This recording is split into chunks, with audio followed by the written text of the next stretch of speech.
ఉన్నది. ఒక ముఖ్యమంత్రి స్థాయిలో ఉండి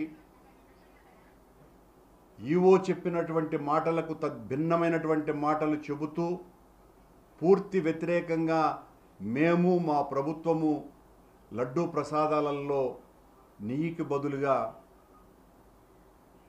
జంతువుల కొవ్వును వాడాము అనే ప్రకటన చేసిన తర్వాత ఆయన నియమించినటువంటి సిట్ ద్వారా వచ్చేటువంటి నివేదిక ఏ రకంగా ఉంటుంది, ఏ మాత్రము కూడా అక్కడ తప్పు జరగకుండా ఉంటే తప్పు జరిగినట్టుగా ప్రపంచానికంతా ప్రచారం చేసేసి ఆయన తైనాతీలు ఆయనకు కావాల్సినటువంటి ప్రసార మాధ్యమాల ద్వారా మొత్తం ప్రపంచానికంతా కూడా ఈ రకంగా మహాప్రసాదం మహామాలిన్యమైపోయింది అని సాక్షాత్తు దేవదేవుణ్ణే రాజకీయాలలోకి లాగేసి వేల సంవత్సరాల చరిత్ర కలిగినటువంటి వెంకటేశ్వర స్వామి ఆలయ ప్రతిష్టకు భంగం కలిగించటం ద్వారా మనం అనేటువంటి మాటల ద్వారా అవతలి పక్షానికి జరిగేటువంటి నష్టం కంటే కూడా మన దేవాలయానికి, మన స్వామికి, మన స్వామి ప్రతిష్టకి, మన స్వామి యొక్క చరిత్రకి, ఆధ్యాత్మిక శక్తికి నష్టం కలుగుతోంది అన్నటువంటి ఇంగితం లేకుండా ఒక సాక్షాత్తు ఒక ముఖ్యమంత్రి, ఆయనకు సంబంధించినటువంటి మంత్రులు, ఉప ముఖ్యమంత్రి ఈ రకంగా మాట్లాడడాన్ని ఈ రోజున మొత్తం హైందవ జాతి అంతా కూడా ఏవగించుకుంటోంది, చీత్కరించుకుంటోంది, చీదరిస్తోంది, అసహ్యించుకుంటోంది. అన్ని వాస్తవాలు బయటికి వస్తాయి అని మా పరిపూర్ణమైనటువంటి విశ్వాసం.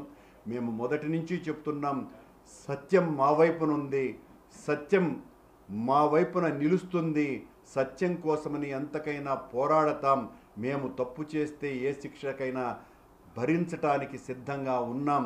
మేము ఏ తప్పు చేయలేదు, తప్పు చేసిన వాళ్లను భగవంతుడా శిక్షించమని ఆ రాజీవనేత్రుని రాజకీయాలలోకి ఇకనైనా లాగకండి అని విజ్ఞప్తి చేస్తున్నాం. అంటే ఒక రాజ్యాంగబద్ధమైన పదవిలో ఉన్నటువంటి వ్యక్తి ఇలాంటి అనుచిత వ్యాఖ్యలు చేయకూడదంటే ఈరోజు సుప్రీంకోర్టే ఈరోజు మందలించడం ఏ విధంగా చూడాలి? ఆ విషయాన్నే నేను ప్రస్తావించింది. రాజ్యాంగ పదవిలో ఉన్నటువంటి వ్యక్తి తనే ఇంత పచ్చి అబద్ధాలు చెప్పటం అన్నది, ఏ రకమైనటువంటి విచారణ చేయించకుండా, ఆ విచారణ నివేదికలు రాకుండా, ఎఫ్ఐఆర్ నమోదు చేయకుండా ఆయనే ముందే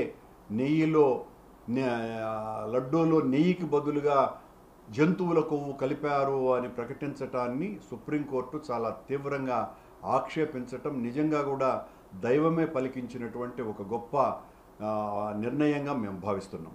ఈరోజు సుప్రీంకోర్టు చేసినటువంటి వ్యాఖ్యలు యావత్ దేశవ్యాప్తంగా ఉన్నటువంటి హిందువులంతా కూడా చాలా పెద్ద ఎత్తున స్వాగతిస్తూ ఉన్నారు. మీరు ఏ విధంగా చూడగలరు? నిజం నిగ్గుదేసి నిలుస్తుంది, నిజం ఎప్పటికీ గెలుస్తుంది. తప్పు చేయనటువంటి వాళ్ళు ధైర్యంగా నిలబడతారు. తప్పు చేయలేదు కాబట్టే మేమంత ధైర్యంగా ప్రమాణాలు చేయటానికి కూడా సిద్ధపడి ప్రమాణాలు చేసినాం. అబద్ధం తొందరగా బయటికి వస్తుంది.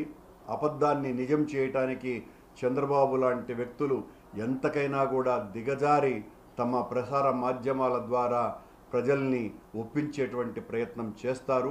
ఎంత చేసినా కూడా నిజం బయటికి రాకుండా పోదు. అదే ఇప్పుడు వస్తుంది.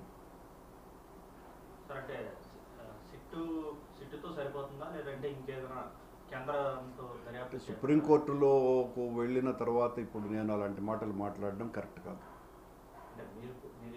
మేము డిమాండ్ చేసింది సుప్రీంకోర్టులోకి వెళ్ళిన తర్వాత, అత్యున్నత ధర్మాసనంలోకి వెళ్ళిన తర్వాత వారు ఏ నిర్ణయం తీసుకున్నా అది శిరోధార్యమే తప్ప ఇక మా మాటలకి, మా నిర్ణయాలకి, మా డిమాండ్